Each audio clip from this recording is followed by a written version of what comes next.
afternoon all. It's a privilege for me to be here and moderating with some of the experts here. It's a very interesting topic, right? And we talk about AI and future of work, right? So AI is there to work for us, right? But at the same time, when we talk about it and humans coming into picture, how human and AI collaborate and all. As mentioned in the previous session also, AI is not new. Personally, I've been using AI for 33 years. Including when I was working at Microsoft building the junk filter. So I'm sure all of you are using Outlook. So if you're getting less junk in Outlook, you can thank me for that. 1999 was the AI, Microsoft's first AI I wrote there to be able to catch junk, especially for Bill Gates at that time. So things have evolved over a period of time, coming from the data focus, then going from machine learning, and then AI part of it, predictive, natural language processing. Now in the era for last 3 years, talking about generative AI, and now with agentic AI, bringing them as humans, as close to as possible. So the expert panel I have will be talking about some of those and sharing personal stories about how to do it. With the crunch of time, we'll try to manage as much as possible questions. So Ram, let's start with you. So when you're talking about AI, so there's always a lot of learnings, a lot of retraining, reskilling, considering the workforce may not be as ready, right? How do you embed AI? How do you embed learning in AI initiative? What exactly is your mantra or success mantra? Or how do you make it happen at your organization at AllCargo? And AllCargo is logistics company. We have operations across 180 countries and directly in 120 countries. Now, being logistics company, of course, the skill set and awareness and the expectations are very different. If you look at some people who are in the corporate office, the way they understand is significantly different from the way the people who are working in CFS, which is container stations or warehouses and all of that, right? And a lot of use cases and applications have to be going at that level for us to really make sense of it, right? Where AI getting adopted and getting used and it start contributing and deliver business impact. So first, and I think good thing has happened over the last possibly decade or so is awareness of what is AI and what AI can do is significantly higher. But in my view, I think what we started facing is people has to understand and develop AI aptitude, right? And what I mean is people need to understand that where it can be applied, what kind of use cases it can or cannot solve. If we try to, put on all the things, AI, it can be, really, really challenging for organizations. And the other also important is how to mitigate the risk, right? So what we are trying to do is we are, some of things are very, very, possibly standard everywhere, right? So we started sharing some of the success stories within our company in terms of where we have seen the good result and because they are able to relate. For example, in our industry, some people were highlighted in previous sessions that for them voice wasn't working, website and conversations through the chatbot was working.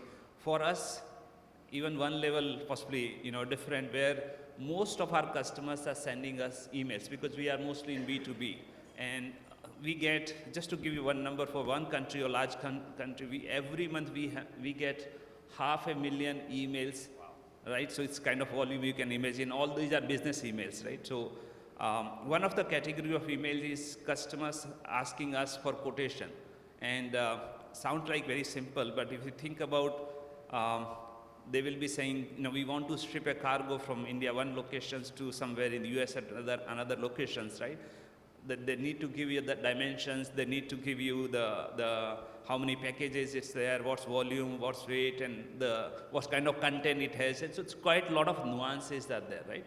So all of those used to be done by a human, right? So now we leverage AI to do end-to-end from picking up the emails till the generating quotation and sending back quotation. Now some of these success story when implemented for one country and then sharing with other people on the various different forms. Some format is just like global leaders coming on the stage where we start sharing and showcasing those stories. Some places because they are able to relate. Important thing here, the message is that they need to relate back that how it can be applied in their area. all, typically when I speak to multiple people, they are aware about their AI is there, but they don't know how it can be applied in their area. So some of those examples has helped us. Now we have been able to create a pull effect where the people are asking us, I have something similar problem, can you really solve? Right? So that part is important. Second part is how we can then really conduct various different workshops for them to literally know little bit, and that of course has to be very, very different across the hierarchy what we have, right? Not everybody should be taught how to do coding, and that's not the right thing for most of the people, right? So conducting workshops, sharing those examples, and creating some of the gamified platform, right, where they can just play around, not necessarily to solve a business problem. These are some of the things are really helpful. Interesting. One thing I caught your attention was, AI aptitude, right? Just because somebody knows how to use ChatGPT or Gemini or Copilot doesn't mean that they are AI literate or AI aptitude. But at the same time, what AI can do, what AI cannot do. I think we need to get out of the mode where we're thinking AI as a super god, right? We can come and solve all of our problem and take all of our jobs, right? Definitely not a super god. So let me jump to Girish. Girish, what do you think as a CDO, as a chief data officer, right? How are we enabling business leaders? How are we empowering business leader wherein we can enable them to take better decisions? Maybe you can throw some light on that. Yeah, definitely. So, like you said, with the advent of AI now, I think one major difference, I think we have all gone through an era where we were initially dealing with static websites, and then we went to dynamic websites, and then the app economy, and then you have conversational platforms that came in, and now AI has come in. Now, there is one fundamental difference. Now, in all these previous technologies, there was an element of human intervention required. Now, AI brings in autonomy. And so while it brings autonomy at one end, it's such an strategic asset that it has the power of augmenting human intelligence and help in your everyday activities, and at the same time drive transformation through creation of new models. Now that's the gamut where we are operating in. And when we started this journey, we said, okay, now if that's what is the expectation from the business teams? I mean, where do business team wants to operate in this entire thing? Where do they really want AI? Where is in the entire journey, where is a genuine need for AI intervention required? And I think that's where we started. And to give you examples, see, like the fellow panelists rightly meant, we have to first convince people that it is going to help. And how do you convince them? It is through implementation of simple solutions. I think two simple use cases that we implemented first. One is the expense management. Now, we all do expense management, and although we have tried to simplify it a lot, there is a lot of data points that we need to input. Now, what we have done is simple. Today on your phone, you go scan the bill and tell the agent, submit my bill. That's all. Now, if you have eaten something, if it's a paneer tikka and a roti, why do you have to go and select food category over there? Obviously, you have food here. I mean, why? Also, what information about the individual you don't have today, which you want him to input? So everything. So it goes directly, gets submitted into SAP, and if it's within the limit, the money gets transferred to your account. I mean, its life has become so simple for the employees, and they saw this benefit. And that's where they said, okay. So this is one example, and then they came out with ideas and said, okay, help us take more proactive decisions, derive insights. So we went ahead and so currently we are on Microsoft Fabric. We were anyway on the Azure stack. So we have gone to Fabric on F64, and we have deployed the Microsoft Copilot. And we have trained Copilot. So Copilot is now giving insights to the business teams, and that has worked as wonders. So it's a journey, obviously. I mean, your AI is as good as your data. And that's a journey. We are building that data. But this is the steps that we have taken to reach there. That's very good. Girish, thank you very much. One thing definitely is very clear is the human in the loop, right? You cannot just blindly say AI can do everything for us, but human in the loop is very important. But I would like to add one element. See, I've been doing AI at Capgemini also for several clients in the last 7 years. one thing I found a difference, push versus pull. I don't know if you have observed this. Push, right? I have all the dashboard in the world. I have all the chatbots in the world, but somebody have to come there. Compared to delivering that in their mailbox at automatically. I call it breakfast report. Morning 9 a.m. the report is delivered to you with the breakfast, that is a different story. But you get the report and you know what's happening, and that triggers anxiety. That triggers interest for them to come and check what it is. Compared to you have the chatbot, you can ask any question. Are they ready for asking question? Do they even know what question they want to ask? Right? The problem needs to be pushed. Okay? And then yes, insights can be done. And I think the balance comes out wherein we are talking about top line or the bottom line. My experience, 80% of the project today in AI are for bottom line. Cost reduction, cost reduction, cost reduction. Very few people even talk about top line, right? Can we increase the business? Can we do predictive? Can we nudge Mukesh at that moment of time because he thinks we might get a more business from Mukesh at that moment of time. I think that part need to still come out. I think we are not there yet from the generative AI part of it, but slowly we can, if we understand the human behavior, probably we can get there. Right? With that coming to Sundaram, right? So now, if you look at it, Ram talked about it, Girish talked about it, some of this element, how do we enable decision making? But what is that unique blend? Talking about strategy, talking about tech, domain knowledge and everything. Are you expecting Mr. Know-it-all, people to know everything? What's your take on that? No. I think very valid point. There is a change in the mix of talent which we need. I come from a consulting background, and prior to this, I've helped build large data and AI organizations across. So we work with varied set of folks, and typically earlier the mix was, if you put a Scrum team, you have a product owner, Scrum master, business analyst. But now what's happening is the roles might be the same, but the expectation from the individuals is significantly different. Like if you look at it, the developer needs to know a little bit more of the business context. I mean, because AI disruption is different from what we had before, right? If you were to look at mainframe to client server to big data to AI, the previous one were more siloed in the respective tech stack. But whereas AI is like end to end in terms of the entire value chain it is impacting. So if the developer does not have a view of the business domain or the context, he or she is not able to write it the right way. The second one is if you look at it with today vibe coding and other aspects coming into play, the tech depth which is required is significantly different in the sense you are getting a code which is 80% there. And this is going back to what Ganesh and the previous panel also mentioned in terms of guardrails. Like you need a developer who knows the stuff well, that you are defining the guardrails and enhance the code for the last mile. Because how much ever you do AI, I mean, it's as good as how you give the inputs, right? I mean, we are starting SIT and requirements change happen still, right? So at that point in time, you can't feed to AI, right? It can't rewrite the whole code. And I think you were mentioning earlier, right? I mean, having bots talk to each other and accuracy. And one of the key aspects is the tuning part, which is left as an afterthought. So a lot of these skills which were part has come into the forefront.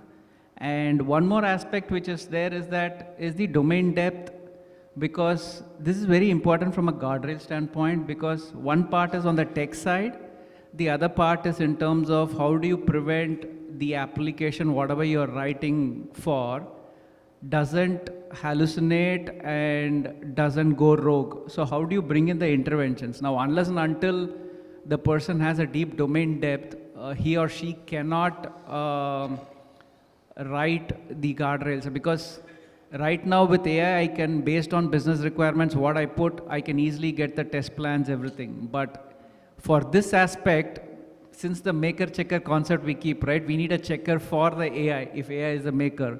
So the domain depth and the tech depth needs to be a little bit more. And now we are looking, one of the things which is coming up more clearly is that a lot of folks, I think we touched upon, is we need to unlearn a lot of stuff what we are doing. And one way to complement is we are looking at a lot of people who do not come from a tech background.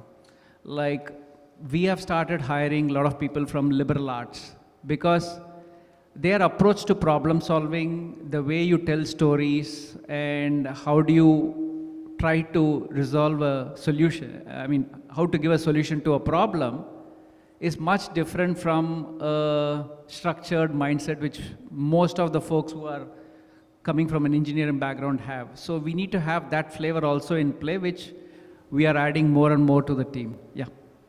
That's a very good point. Thank you for that. And think, in fact, we are facing that challenge about, when we get all these engineers, right? Computer engineers, IT engineers and all, they are good at writing programs and all. Now we have agents to write the programs, right? But it's hard to find out that, how can this person, like a mechanical engineer probably required for automotive project, period, right? A computer engineer cannot do that work, right?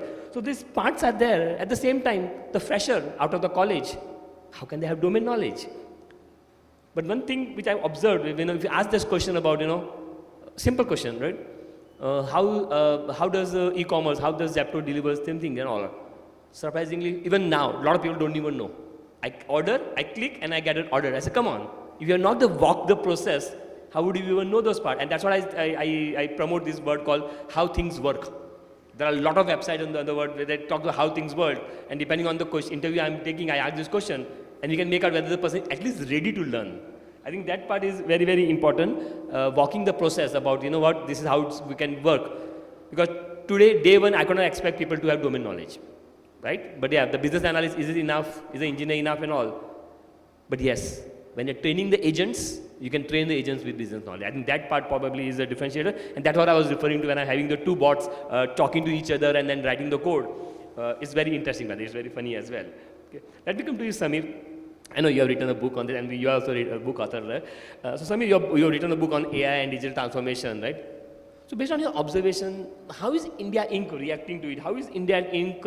Trying to adopt AI part of it? What is their overall feeling about it? Can you throw some light on that?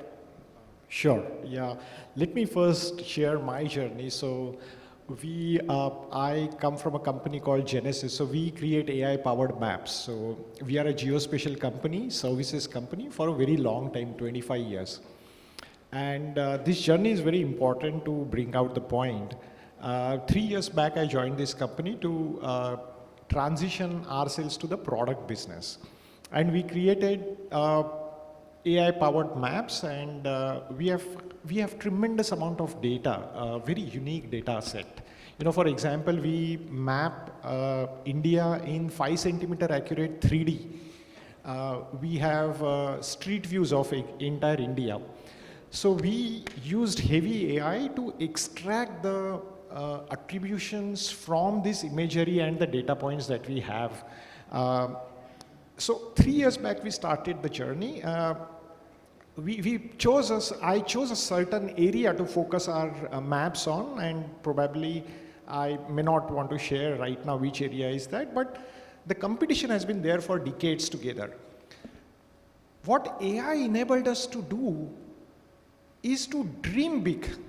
It is like the sixer boundary. If you bring it closer, suddenly you will see that people are hitting a lot of big sixes, which they were otherwise not hitting when the boundary was long, but they are hitting the sixes which are crossing the earlier boundary also, right? So AI actually enabled me to dream very big and set very ambitious target. So this industry, I was told, is going to take us 10 years to create maps for a certain specific area, and it's going to take me 2 years to sell them to the client. Last week, 3 years after I started my journey, we actually closed a big deal with top 3 companies in a given space in India. And this happened because we could dream bigger, we could move faster, and as Sundaram said that, although you have Anthropic giving you great AI code, only the coders know the truth about how much it actually reduces your work. It may not reduce your work. However, what has happened is that it has enabled us to try. So I sold AI maps to a specific industry. We use AI a lot to extract very unique features from very unique data, and I think that is what is important for all of us. All of us have unique data, and we need to learn to extract that. Secondly, automate the process. squeeze the efficiency, reduce the cost. Now reduce the cost is a big thing, because for us the big cost is map update cost. You know, if I reduce the cost of map update, my business model changes, and I'm going to come to that. And then secondly, create features which are very customer driven. For example, we have a feature of AI conversation where you can talk to the map and get something which you were not able to get earlier, and they are trained on our map data. Okay, so these are the three different things we did, and we sold this thing. Okay, now what next? Now what next is something which is something which I'm putting a lot of effort on right now, and I'll give you an example. Kodak, 1975, they created first digital camera. In 2000, they put all their attention to create the best digital cameras. You know what they didn't do? Do you remember how Kodak used to earn money? Films. You actually not only sell cameras, but you sell consumables also, the films. You know, the problem with Kodak is that although they did digital transformation, their mindset didn't change. And in this case, what was the mindset? That I'm going to earn my money by selling consumables. So they created a digital version of selling films. That is, their whole focus was on selling the tools which will help people print the digital photos. And where did market go? Market go to Instagram, where people were not sharing photographs in digital print, but they were sharing it on digital media. Now, this is, according to me, a biggest problem that all of us are going to face, and that is India Inc. You mentioned about. That is one thing which I'm struggling, I'm making myself learn, and I want everybody to learn this mindset change. AI is going to do a lot of things. The biggest thing which I see a lot of us don't pay attention to is a business model change, which I talked about in case of Kodak. And in my case, same thing happens. I sold it for a particular price to my client. Can I actually sell my map for free and make some money from something else? One. Secondly, okay, I've sold something to my client, and whilst the process of sale, I realized, and when I started actually implementing it, it's a big ecosystem play, and I realized my maps have been used by someone else, and that person doesn't know anything about the map. So can I actually be bold enough to create what he's creating and increase my TAM tremendously? And because AI is there, I can now think about doing that. Okay, because speed is the key, and I know nobody can beat me on speed. So this mindset shift is something which is extremely important in the changing, high-paced changing business environment.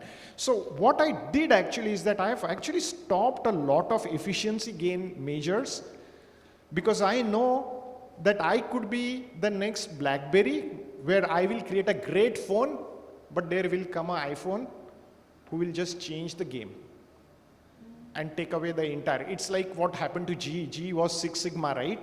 They created the most efficient, really amazing organization, the biggest organization at the turn of the century. $500 billion market capitalization, Fortune #1 company. They are not even there in Fortune 500 today. Best run company, most efficient company. So in the fast business, technological changing environment, mindset shift is extremely important. The business model change is extremely important. Definitely, that reminds me of a model called Kano, K-A-N-O. Things which are calling people delight right now will no longer be delight, it will become must-have in few months or few years. Thank you for sharing the story, Samir, and definitely there's a lot of learnings around those. One thing I would like to highlight here, when you're talking about it, I mentioned that a few minutes back as well, right? It's not, if we just keep focusing on optimization, cost part and all, you will remain there. It's the revenue which are, the new opportunities and all, and getting into those part. And map is near dear to my heart, because I've seen that journey from using Microsoft Map Point in the year 2000 to start using Google Maps 2003 onwards, and of course, the whole journey is there. Looking forward for Genesys Maps as well. So coming back to you, Ram. So when we talk about all this part, right, a bigger portion comes into the AI literacy piece. AI literacy for some of us, yeah, techie. What about non-techie? But these are the real people who are bringing real money, right? What about the non-techie? How do you make them ready with AI? So I think I'm just going to my previous examples and what I mentioned about. It's about involving them, right, in the project life cycle, because that's the best way. And I think mentioned about in the previous session is how the collaboration, right? The one person knowing, let's say data scientist knowing everything about business, possibly very difficult, right? Because data scientists might be working in our organizations with the operations team, and I will talk about a little bit more, and very, very complex, and logistics from operational perspective, pretty complex. The pricing, the procurement, and the rest of the support functions, pretty, the complex. So for one person or the team of data scientists to know all of the businesses are, pretty complex, right? So having a collaborations and showcasing some of the success examples help us to connect and get the pull effect, what you mentioned, pull and push. So getting pull of and then it is about a collaborations and helping them know how these things are working. So not only just giving on the superficial level, but getting into details and making the details coming out, how these all different component of the solutions are working through are important for there, right? So as I mentioned, in our organizations, we are, doing 3-4 things, right? First thing is the awareness of AI is important, but for people to really start sensing that I need to learn, right? And for that, generally our top management, they start, saying, or they start referring in almost any of the form in terms of saying how AI is important for us to be relevant to the customers in the new game, what mind shift, and how we can think about the business model, how can we identify new opportunities, how we can transform some of the processes. If we don't do, somebody else will do. And I will give some example about the revenue growth and from that perspective as well. So the coming signals from top creates the interest, saying that I need to learn, right? And I need to invest in that. And then rest of the things into us and HR coming together, how we can create some of those platform for them to know and learn about it, right? That's because otherwise in outside also there are a lot of contents are there, but they might get lost in a lot of information. It's as an organization, it our responsibility as well. So we create those, workshops, simply understanding, especially for non-technical people, talking about in their languages and giving the examples and giving details on the regular basis, not one of the scenario. So I think some of you mentioned about when we were saying what different good things you are doing in terms of engaging the peoples in various different ways, Gyan session and some of those things. So what we do in our organization, we share the AI newsletter, right? Those newsletters have, one is the success stories. Second one is also some part of in their language, how they can relate back to the AI. And I think sometimes, it gives happiness that when people start referring and say, oh, Ram, oh, that AI newsletter, right? So that's kind of the effect it can create, small bits and pieces. It's hardly nothing, transformative, but that's how the people start relating back and start, be positive in terms of, yes, it can be. And just one last piece, right? So we are taking, some of the key initiative in terms of how we can penetrate AI for the revenue growth. And I think, so what we are doing is basically salesperson, of course, they are the last one to, be interested in AI, typically in our sales, right? It's not selling a AI software or, the ChatGPT or the Copilot, right? So those people, what we try to do is AI agents running, and we know that which client they are meeting to. So we know the client they are, planning to meet. AI agent doing the analysis that what that customer they are meeting, what kind of business they are giving, what trade lanes they are giving business, their business has gone down or not, right? So the AI does the analysis part of it, which was not possible if you think about few years back, right? But Copilot, ChatGPT and this technology allow us to do. So then send the report out to the customer saying that, sorry, not customer, salespeople, saying that you are meeting these customers, you might want to, refer some of those report one-pager summary. So that's Interesting. one way. That's a good one. Relating back to your example around. Sure. Thanks. I think this example about the newsletter part is very important. I don't know if you are doing that part. On average, every day I get 37 newsletters. 37. Yeah, I know it might be too much of this, right? Glancing through those, finding out one or two important news is what I care about. Delete everything else, right? And that's the way I learn. And that's why when somebody asks me, my daughter asked me, how do you keep yourself updated? That's how I keep myself updated. Very interesting part, the AI newsletter wala, right? The person tagging you this one. Recently, I was at a Jain community event, and I was shaking hands and saying, "Are you Mukesh Jain?" Yeah, the AI wale. Yeah, I think that's a good way to look at it. But enabling non-tech people, I'll tell you, I do a lot of leadership workshop, AI leadership workshop within Capgemini outside as well. And one of the things which I always do is ask them, how much data Uber generates when you're just attempting to book? 34 data point. How much data Uber generates when you are booking and then completing a ride? 87 data points. And wow. And if you start with that point, now list down this point, right? You will be able to train them faster without writing a single line of code. Just knowing that this data is generated, because every activity or inactivity generates data. That mindset change is what is important. I think that part is good. Thanks, Ram, for sharing that. Coming to, I know we are slightly almost out of time, but let me just touch. Sundaram, just want to hear from you. We want to get this part, but how do you push it back? How do you do left shift to collaborate with universities, collaborate with startups, and also that we can get better ecosystem in terms of talent and skills and all, so that we are more ready for the skills going forward? Any thoughts on that? Quick stab. See, if you look at it with universities, two parts, right? One is the curriculum, and the second is how we are delivering. I mean, because right now, about few years back, I'm sure many of the organizations work with universities to make a curriculum which is aligned, and we started working on AI. But that was more targeted only at tech population and very specifically Python programming, ML models, standard stuff, right? But now if you're looking at it, that is par for the course because half of that is anyways being generated. So yes. I just need somebody who is deep scientist to kind of, but what we are looking at, like specifically domain-based, right?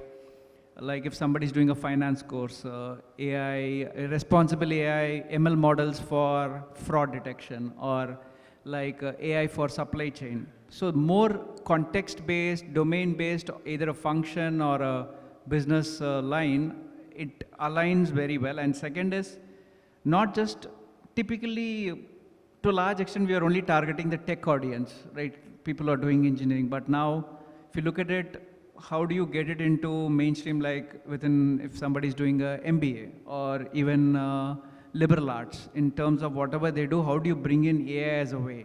So which is like, which is what I said, that one is what you teach and second is how you teach also. Like we still in many places, I mean, I think some of the schools still have blackboards and the way you deliver and how do you use, I mean, can the teacher, like simple example, right? The students just listen to the lecture, the teacher does, and end of the day, before the student reaches home or in college, if they are there, they get the summarized version of it using a co-pilot, transcribed, everything done. So the focus is more on hearing, understanding, and asking questions rather than sitting and writing notes, right? So these are small things which you can do. And second is, I would say, is like, if you look at it, how can you create a ecosystem for startups, like a broader policy framework, having a shared compute infrastructure? Because what are the limiting factors? Idea generation is not limiting. It's just that the surrounding ecosystem, the infra and all those things where they get challenged, and how can we create an environment for that? And one more point, last point I would say is that the schools, colleges and startup is all fine, but we should start looking at tier 2, tier 3 cities also, in the sense, how can you reach out more? Because somehow most of the things is like, I mean, concentrated in only smaller places. Smaller, not smaller places, big cities in smaller pockets. How can you expand it more because, I mean, this generation is far more savvy using tech from day one. I mean, swiping is like a natural art for a 3-year-old kid. I mean, you go to any restaurant, you see kids are, what is going in their mouth, they don't know. In front, the screen is just being swiped, right? So they are far more savvy to pick up newer things. So I think tier 2, tier 3 cities is, that's how you're going to increase your talent pool. Thank you. I think we're out of time. Just closing on this topic.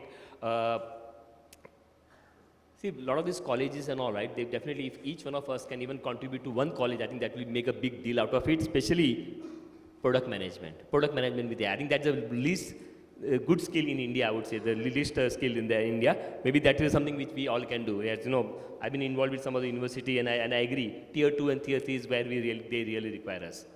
With that, sorry, the short of time, we could not cover more questions. We had a lot of them in my list. But thank you very much. Thank you, panelists, for the great answer.